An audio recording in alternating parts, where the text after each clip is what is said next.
Merci madame la présidente.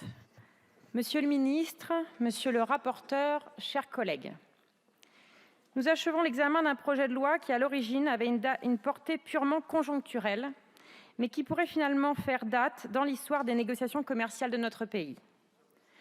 Intervenant dans un contexte de baisse de prix de certaines matières premières, qui devrait permettre de retrouver un niveau d'inflation plus habituel pour nos compatriotes l'année prochaine, l'avancée des négociations devrait permettre d'anticiper la baisse des prix du panier de courses des Français en supermarché. Cette anticipation des négociations s'accompagne par ailleurs d'un engagement des distributeurs et des fournisseurs, sous l'égide du Gouvernement, de ne pas répercuter une quelconque hausse des prix sur un large éventail de 5 000 produits.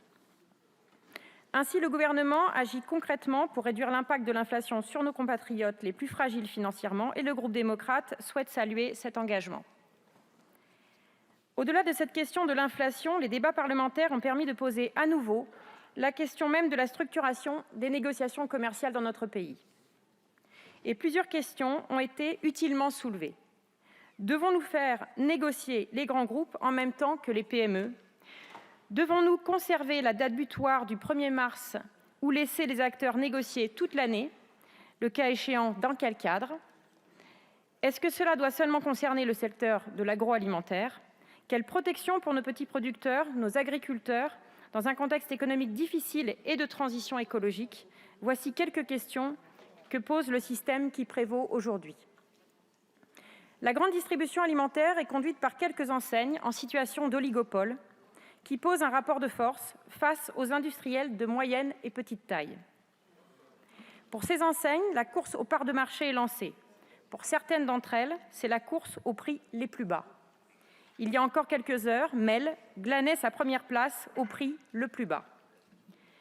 Mais justement, tout cela, à quel prix ? À quel prix pour nos agriculteurs, qui ne vivent pas tous de leur activité ?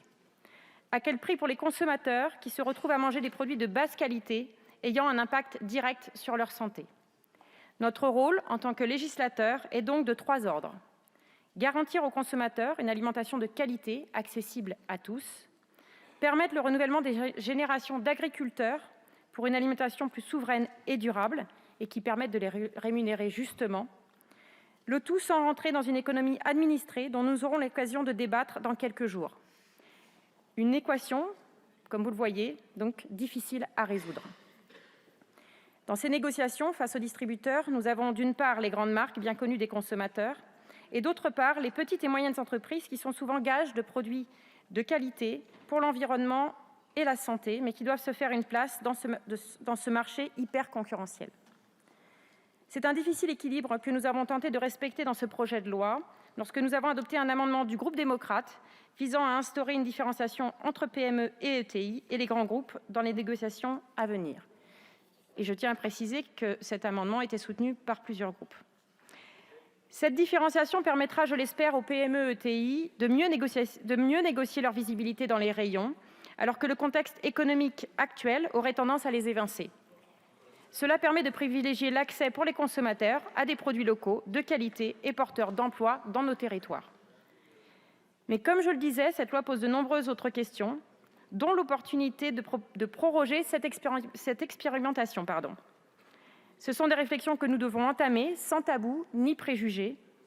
J'espère que notre Assemblée se saisira prochainement de cette problématique afin de mener un travail d'ensemble et sur le long terme. En attendant, nous souhaitons des négociations commerciales profitables à tous, équilibrées, dans le respect des parties et des relations entre nos distributeurs et nos industriels de toute taille. Le groupe démocrate, vous l'aurez compris, votera le texte issu de la commission mixte paritaire. Je vous remercie.